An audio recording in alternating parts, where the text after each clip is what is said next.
हर गहने में छुपी होती है एक कहानी और हर कहानी को बनाता है खास। श्री राजेश्वरी ज्वेलरी। शादी हो, त्योहार हो, सालगिरह या कोई खास दिन, हमारा विश्वास श्री राजेश्वरी ज्वेलरी। यहाँ मिलता है आपको शुद्ध हॉलमार्क गोल्ड ज्वेलरी का बेहतरीन कलेक्शन, क्वालिटी जो दिल जीत ले, डिजाइन जो नजरें थाम ले और भरोसा जो पीढ़ियों तक साथ निभाए। श्री राजेश्वरी ज्वेलरी, जहाँ हर खुशी का गहना आपका इंतजार कर रहा है। पता नियर शास्त्री रोड, एबरडीन बाजार, श्री विजयपुरम। कॉल 031922333822। श्री राजेश्वरी ज्वेलरी, आपके सपनों का गहना हर मौके के लिए।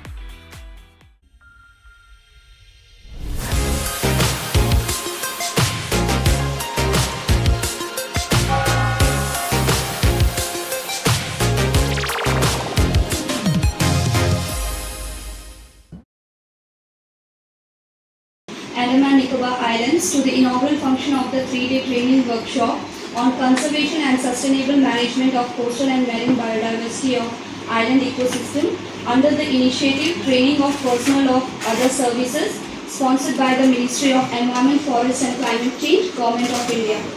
Today we are pleased to have among us respected Chief Guest Dr. S. Dinesh, Forest Wildlife, Department of Environment and Forest, who has graciously joined us this morning.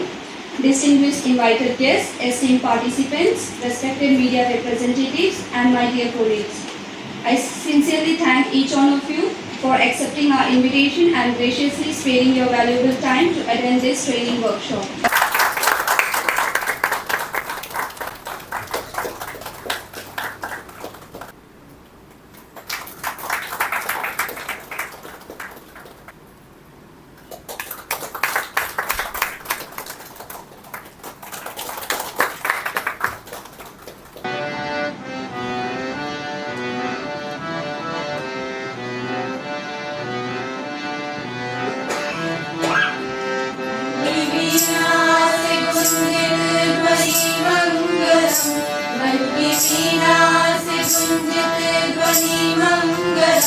स्वागतं स्वागतं स्वागतं स्वागतं स्वागतं स्वागतं स्वागतं स्वागतं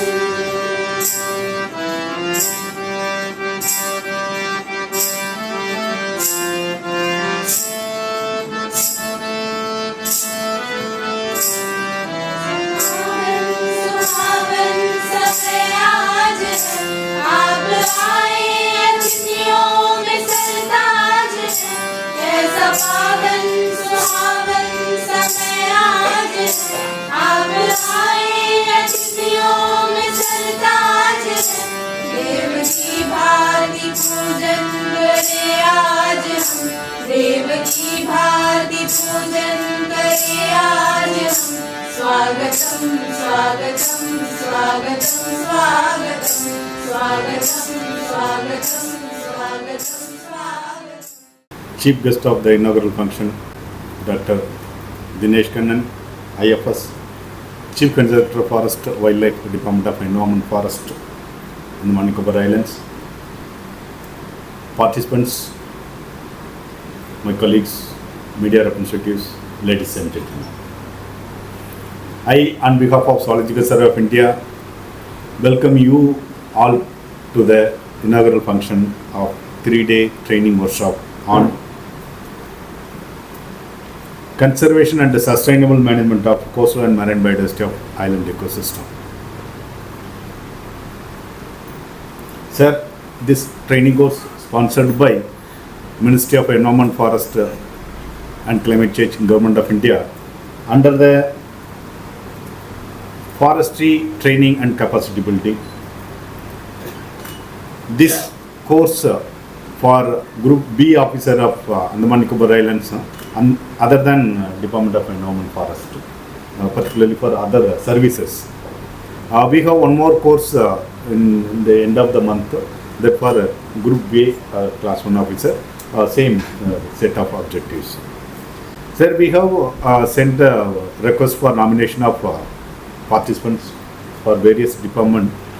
We received 32 nominations from different departments, particularly from Indian Coast Guard, INS Jarwa, Indian Army, CISR, Air Force, Police Training School, Anti-Corruption Unit, Director of Tribal Welfare, Fisheries, Health Service, Agriculture, Animal Husbandry and Veterinary Service, RD, PRI, Education and Lakshadweep Harbour Work. So this 3 days training course we framed 2 days lecture classes today and last day. There will be 8 different talks will be delivered by eminent expert. You are also one of the speakers in the first session of first talk. I will be delivering 4 different talks. One will be General Island Biodiversity of Andaman Nicobar Islands and the Marine Faunal Diversity of Andaman Nicobar Islands and the Biodiversity and Ecosystem Services of Faunal Diversity. And the last I will be delivering on the theme of the topic of this workshop. And we have a few more lectures. One will be delivered by JoJo IFS and Mangrove Ecosystem exclusively. And our colleagues also will be delivering fishery resources of India and with references to Andaman Islands. So these are the 8 different topics will be covered during the 2 days technical session. And tomorrow morning you will be taking to intertidal area of South Andaman, particularly Barmanala, to have a hands-on experience on marine intertidal fauna. Followed by we'll be taking to Chidiakapu Biological Park to see the endemic and the endangered fauna, as well as how they are managing the captive breeding and other endemic fauna. So these are the schedule of this 3-day workshop, sir. And hopefully all the participants will get some knowledge during the next 3 days. And I am requesting the participants, whatever you are learning, you take the message to your colleagues and your family and other dear and nears, whatever you are learning from this workshop. And I'm sure you will be enjoying next 3 days workshop. Sir, once again I am extending sincere thanks to you, sir, for accepting our invitation, for being a chief guest for inaugural function, as well as to deliver your talk in this workshop. Also, I extend my sincere thanks all the department for nominating the officers, all the participants and media representatives. Once again, thanks to all. Thank you. Thank you, sir. It's time to honor our respected chief guest. I invite Dr. C. Shivaperuman, Scientist F and Course Director, to honor our chief guest.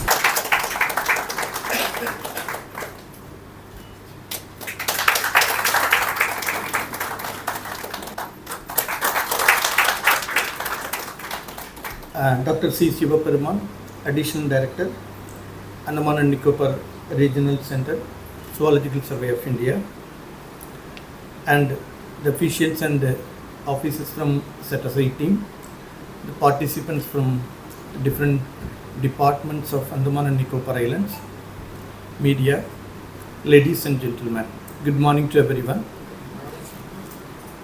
It's really a great privilege to stand before you for giving the speech on the inaugural session on 3 days workshop on conservation and sustainable management of coastal and marine biodiversity of island ecosystem. Different department representatives are here. First of all, I would like to appreciate Dr. Shivaperuman for coming up with a kind of a workshop with the participants. Different departments are there. I want to say one thing, all the departments, all the organizations in the world, they are working with a single goal for the betterment of the humankind, for the better lifestyle of humankind. That is the only target. To reach the target, they are having different objectives. Defense officials are there, they are protecting, they are responsible for the safety of we people, whereas the agriculture department, their objective is to produce more and more agriculture produces so that we can have the produce very easily and we can utilize it. Similarly, Animal Husbandry Department, Electricity Department, PWD Department, all the departments are working in a different ways to reach a same and single target. The target is betterment of human kind. That is the only thing. There are few development and conservation issues are always happening. I would like to give a small example. If there is any damage to any building, or if any building has to be constructed, if you have more manpower and if you have more machine power, we can reduce the period of working over there. A work which can be done within a year, if we increase the manpower as well as the machine power, the work can be done within a week or two. Whereas if we compare with the nature, if a 100-year-old tree is cut off, to get the tree with the 100-year-old, it will take again 100 years. Even I have many manpower with me, I have much machinery power, even I have much more money in my hand, I cannot create a tree of 100-year-old within 1 year or 2 years. It will take its own time. That's why wherever conservation comes into picture, we have to think twice or thrice before taking any decision. That is the reason the topic of sustainable management comes into picture over here. It is in general why we have to go for sustainable management. Coming to the next part of the theme, that is island ecosystem. Island is totally different from other parts of the country. Whatever we are doing in other parts of the country cannot be replicated just like that. The agriculture practice, whatever they are doing in the northeast, cannot be replicated over here. The building whichever is being constructed in Rajasthan cannot be replicated in Andaman, because island is having its unique features. We have our own problems and issues. Whatever building we are constructing over here, it should be earthquake resistant, because we are facing earthquake so frequently. Even last week also we had an earthquake. So whenever we are constructing a building, we are putting more effort, maybe to increase the strength of the building to resist the earthquake. So, and also the building, top of the building, we cannot keep the terrace open here, because here we are getting continuous rain for more than 6 to 7 months. So if we are keeping our terrace open, so automatically water seepage will be there. And also the soil condition in Andaman is totally different what we are seeing in other parts of the country. If we cut the tree in a hillock, if all the trees are cut, automatically there will be a chance of landslide. This is happening so regularly. So we should be very careful whenever we are taking any decision. For knowing this, for the sustainable management of any island ecosystem, the first and foremost priority is that we should know what we have. Without knowing anything what we are going to conserve, I should know as an islander, as a part of the Andaman and Nicobar Island person, I should know what I have, whether it may be the plant biodiversity or it may be the animal biodiversity, why it has to be conserved. For that I need to know the basic information, basic data. This 3-day seminar, this 3-day workshop, I am sure that will give you an insight what is there in Andaman and Nicobar Islands, whether it may be plants, it may be animals. So at the end of 3-day workshop, I am sure that many of you will know many new things. Few may be from Andaman, many of you are from outside Andaman, I suppose. So for those who are coming outside Andaman, you can learn a lot what is Andaman, what is there, what we can say that the Andaman is a paradise, people used to say. In which sense? What are the facilities are available? Whether it may be corals, whether it may be some attractive animals or attractive birds, so many things.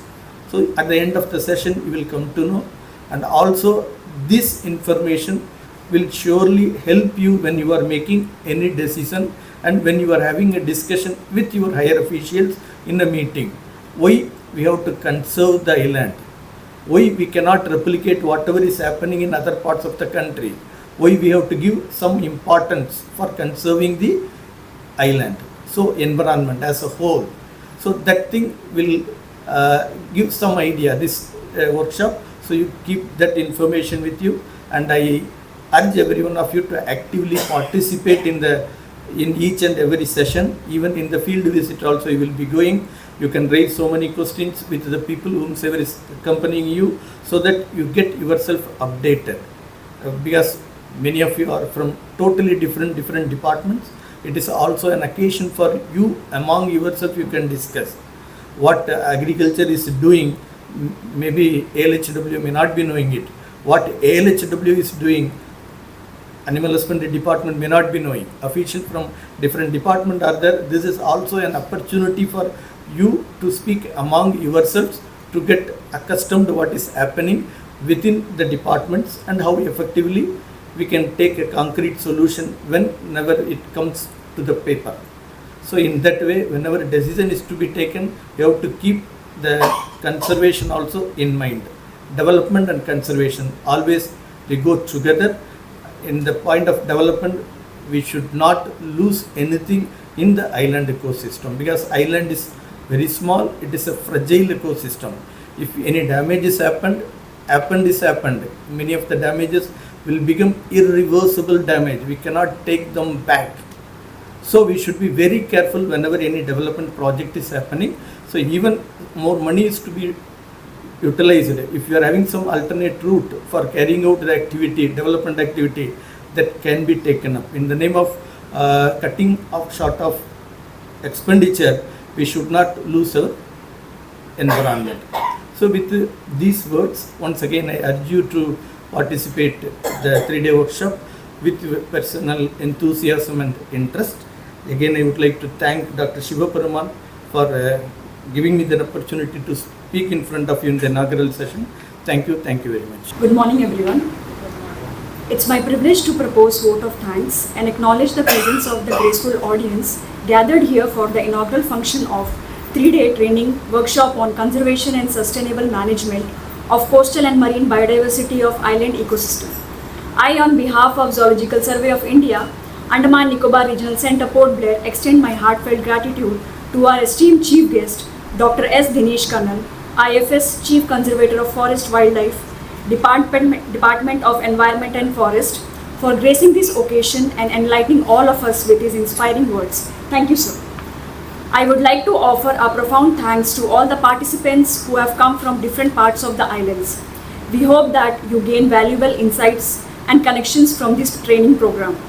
We would like to extend our sincere gratitude to Dr. Dhriti Banerjee, Director, Zoological Survey of India, for guidance and support for organizing this event. I also extend thanks to all our most valued guests, dignitaries and everyone gathered here for their cooperation in the institution of this event. Our sincere thanks to all press and media representatives for their support and cooperation. Thank you.